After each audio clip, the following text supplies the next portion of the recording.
This clip was recorded for the UK Wine Show. For more information about the UK Wine Show, you can go to ukwineshow.co.uk. Hi, I'm here with Pierre at Gevrey Jean Vata at his winery. How are you, Pierre?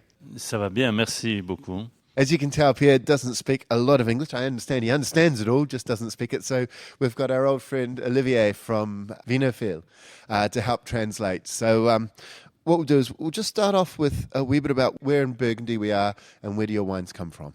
Alors, le domaine représente 7 hectares de vignes. The domain is about 7 hectares and is shared between the Côte de Beaune and Côte de Nuit. In the Côte de Beaune, we got vineyards in Puligny, Volnay, and Pommard with Premier Cru associated. And in the Côte de Nuit, we got Gevrey Chambertin. Gevrey Chambertin Premier Cru, different Premier Cru. And Nuit Saint-Georges Premier Cru Les Pruniers, which is a very old vine, 95 years old vine. We've just tasted quite a few of your wines, thankfully all the Premier Crus, and we've tasted a range of vintages as well from 06, 07, 08. Stylistically, they're all obviously Pinot Noir, and they all taste Pinot Noir-ish, Burgundy-ish, but they do taste differently. Do you want to just walk us through the Volnay, the Pommard, and the Gevrey in terms of the stylistic difference you'd expect? Alors, effectivement, j'ai des vins qui sont... So, yes, we have tasted three different style of wines, and it really reflects the typicity of Burgundy, I would say. The first one were Volnay, Premier Cru, coming from the Côte de Beaune with very floral, fruity notes, very soft, feminine and elegant wine. Compared to his neighbor, the Pommard, which is about half a mile from Volnay, but with a different soil, with more minerality in the soil, and producing more robust, stronger, more earthy wines, which needs to age much more compared to the Volnay. And finally, we had some Gevrey Chambertin Premier Cru, Les Corbeaux, which were also very fruity, red cherry, red fruit, quite robust in terms of powerful, and quite heavy, but very... All of them are very respectful of their terroir and are really reflecting the typicity of each appellation. Let's look at the Volnay versus the Pommard because they're quite close to each other. They're a similar height, so they're geologically they're actually similar, except for the soils are the main driver. And when we spoke, you said that the winemaking was similar. So, but they did taste differently. What specifically is different between the two soils, between those two regions? So in Pommard, we got a soil, red chalky, very deep soil, where the roots can go very deep, with lots of iron also. The wines produced when you got so deep soil are much more robust compared to Volnay, where the soil is white chalky, is lighter soil, producing so less strong wines. It's very close. It's even less than half a mile. And when you look at the Pommard Premier Cru, for example, the Pommard Premier Cru is touching the Volnay Premier Cru, but it's a few meters one from the other. But the style, the soil underground is different. So it's really the typicity and the best example of typicity of climate you can have in Burgundy. A lot of grape varieties and wine regions where you have deep soils, you also normally have quite high vigor in the vines. The vines are quite vigorously growing, a lot of vegetative growth. Is that the same here? You are absolutely right, saying that deep soil gives more vegetative vineyards, and the best example was in 2003 with the big heat wave we had in France everywhere, and in Volnay the vineyards suffered a lot. compared to Pommard, where everything went very well because of the deep soil, and the vineyards were still had humidity and it was less suffering from dryness compared to other soil very close to Pommard. Okay, it's interesting because chalk, you're on limestone on the coat, and limestone is good because it lets water flow through it, but it also stores a lot of water as well. So, a wee bit surprising that the roots are getting into the limestone in Volnay easily. I would have thought they'd have good access to water compared to maybe the normal soils.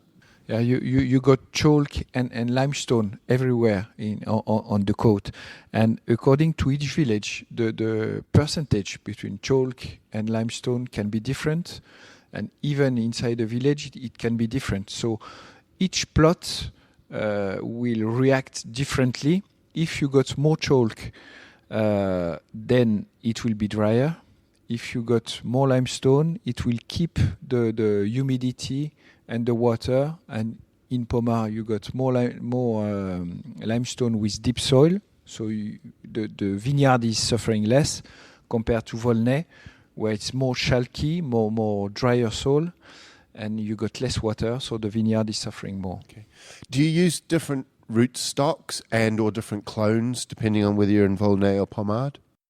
So in the domain, the typicity of the domain is to have very old vines. So, for example, the Premier Cru we have tasted were 63 years old. So it's very old Pinot Noir. It's not clone or whatever.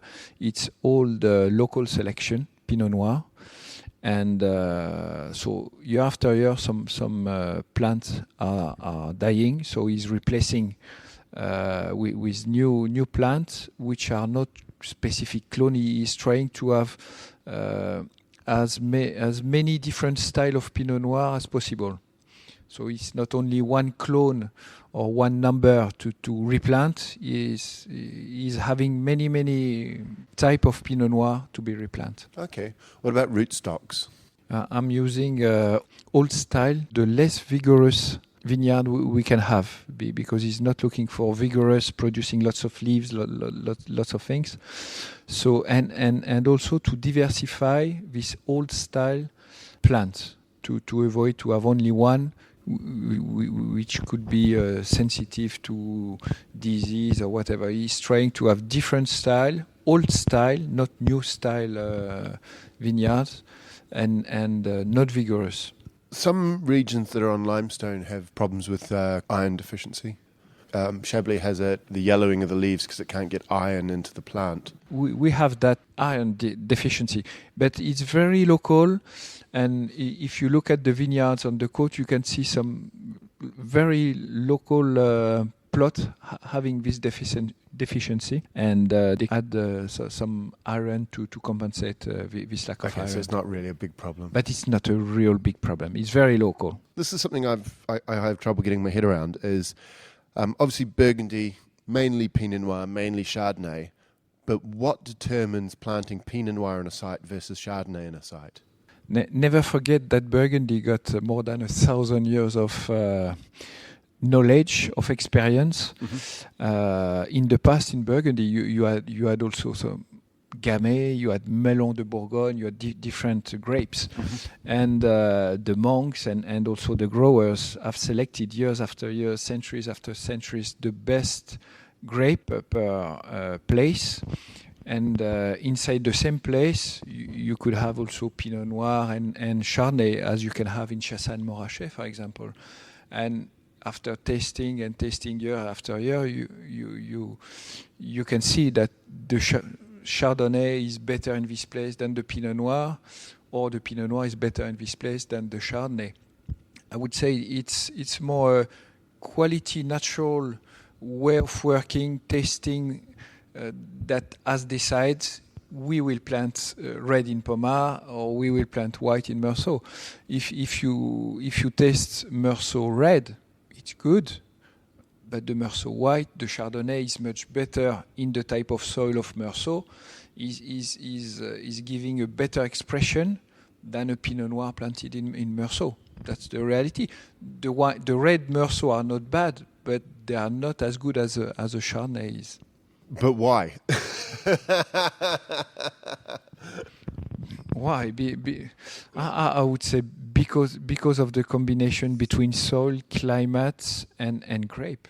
Do you think with the increased knowledge you have now about soils and relationships, do you think things would change? Obviously, it was trial and error, and the quality of the wines governed a lot of it.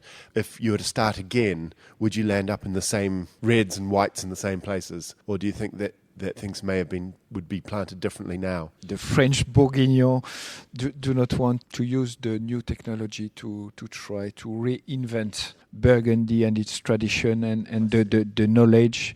We got a great respect for our ancestor, for the monks who really created Burgundy. I think it's not the question in Burgundy.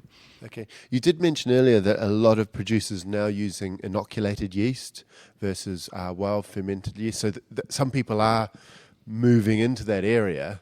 Why do you use wild yeast fermentation? So there are two main reasons for not using inoculated yeast.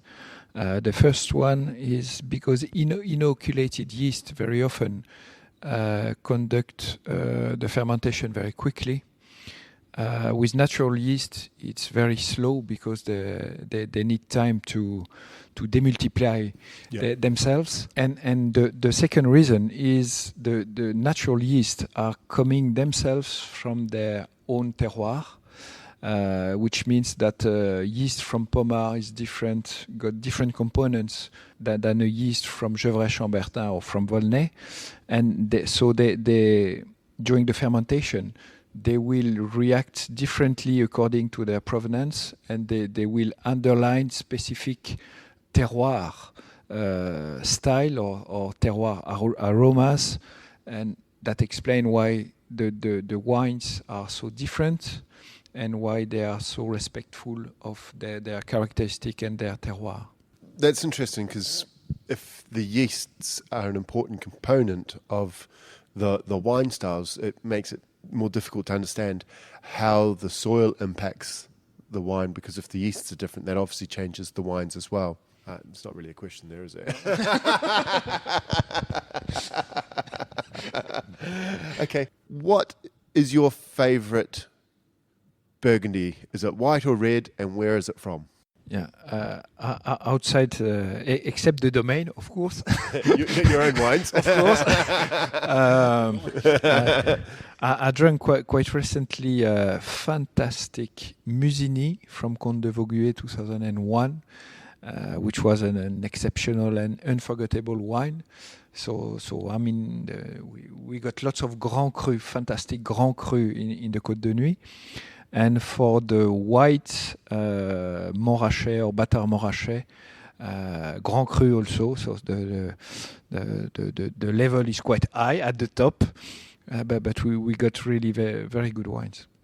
How does the wines change from Grand Cru, Premier Cru to straight village Burgundy in terms of, is it a weight factor? Does the wine get heavier, or is it a flavor character or a style difference? How do they change through the different quality levels? So yes, you are right in saying that it has been made according to organoleptic characteristic. Officially, it has been classified by the AOC law, dated. It started in 1947, in France. And but in general, the Grand Cru are at the top of the hill in the best exposure, the best dryness of the soil. The Premier Cru are lower with slightly more humidity or less good exposure, etc. And the regional appellation are on the ground, at the lowest part of the ground. And the Grand Cru are the best exposure, better soil, but the classification has been done with many tastings and many characteristics have been noticed. So in general, you can much more rely on a Grand Cru, and after Premier Cru, and after Village, and after Regional. So on a great year, like 2005 was a good year throughout France. Does that mean that the village wines are almost as good as the Grand Cru because you're removing that factor of the weather because it was such a good year? With Grand Cru, are you getting a better quality wine or you're getting a more consistent wine? You because of the location, you always got better consistency. Even if the year is good, the village will be closer to the Premier Cru and Grand Cru. But the bad year, the Grand Cru will not be at the level of the village. They will still be at the upper range of all the other appellations. So on a great year, I should drink village wine, and on a bad year, I should drink Grand Cru?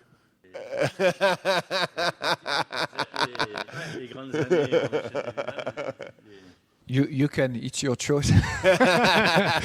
It's your choice, but you will always have difference between the Grand Cru and village, the good year, the bad year. After, it's always a question of budget, of course. Mm-hmm. But the best way for you to decide if you have to buy village, Premier Cru or Grand Cru, of course, when you can, is to come and taste the wine. Once again, I would say the wine is a pleasure you have to share, and you have to taste it to know if you are happy with it or not. Okay. Between the Premier Cru and Grand Cru, the difference is quite tight. So sometimes some Premier Cru are better than Grand Cru. So between those two, yes, you can hesitate or you can swap. But between village and Grand Cru or village and Premier Cru, no, the difference is still there. Last question. When we were looking through earlier, I noticed there was a lot of half bottles. What's the reason for that?